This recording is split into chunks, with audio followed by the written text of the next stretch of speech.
የግብጽ በዋናነት ፋይናንስ መድባ የሰራች ነው።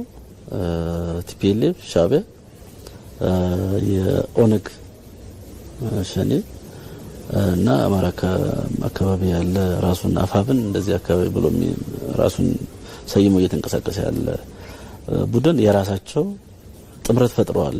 ጽምዶ ምናምን በሚል ጥምረት ፈጥረዋል። አልቲሜትሊ የዚህ ጥምረት ውጤት ምንድነው ካልክ አገር ማፍረስ ነው። ይሆናል አይሆንም ሌላ ነገር ነው። በፍጹም የሚሳካ አይደለም፣ ይሆን አይደለም። ምክንያቱም ከነዚህ ኃይል በላይ ኃይል ያለው ሀገር ሞክሯት ኢትዮጵያን አይተዋል። ስለዚህ እነዚህ ተራዝሙ ነው የመበጥበጥ ነገር እና የዚህ አሸባሪነት ተግባር ነገር እንጂ ህዝብ ይዞ የህዝብን ጥያቄ ይዞ የመሄድ ነገሮች አይታይም። በዚህ አጋጣሚ ትግራይ አካባቢም ይሄው ነገር ነው ያለው። ተመሳሳይ ነው። ምናልባት እንትኑ ነው ሊሰፋ የሚችል እነዚያ መንግስቱ ነው ቆይተው ከዚያ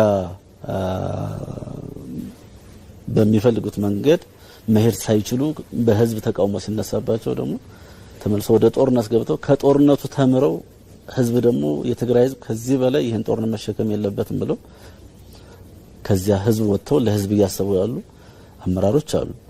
አይ በዚሁ በትርምሳችን መቀጠል አለብን የሚሉ ደግሞ የተወሰኑ ሰሞኑን ግጭት እንደፈጠሩ አይነት ደግሞ ለህዝብ ማሰብ የተሳናቸው አሁንም የግብጽንና የሻዕቢያን ፍላጎት ለማሳካት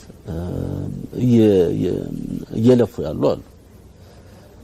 እነዚህ አካላት አሁን ከሻዕቢያ መሳሪያ ያገኛሉ፣ ፋይናንስ ያገኛሉ፣ ሌሎች ነገሮችን ያገኛሉ። ምንድነው ሻዕቢያ ከነዚህ ኃይል የሚፈልገው? ከትግራይ ህዝብ የትግራይ ህዝብ እንደው ማጥፋት ነው የሚፈልግ፣ ኢትዮጵያን መበተን ነው የሚፈልግ፣ የአማራን ህዝብ ማየትም አይፈልግም። ስለዚህ ምንድነው የፈለገው የሻዕቢያ መንግስት ህወሓትን ሲደግፍ ምንድነው የፈለገው የሚለውን ግን ማሰብ ግን አይችሉም። እዚያ ያሉ በዚህ በልምድ ምናምን ጊዜያቸው ቆጥሮ ኮሎኔልም ጀነራልም ሆነው እንትን ያሉ አሉ። በወቅቱ በሰሩ ስራ ኢትዮጵያ ክብራቸው ማረግ የሰጠቻቸው አሁን በጥባጭ የሆኑ ደግሞ ግለሰቦች አሉ። እነዚህ ግለሰቦች ከነዚህ ግለሰቦች ሻዕቢያ የሚፈልገው ኢትዮጵያን እንዲያታራምሱ ብቻ ነው። ኖርማሊ መንግስቱ ነው የክልል መንግስት የሚይዘውን እንዲሰሩ አትፈልግም።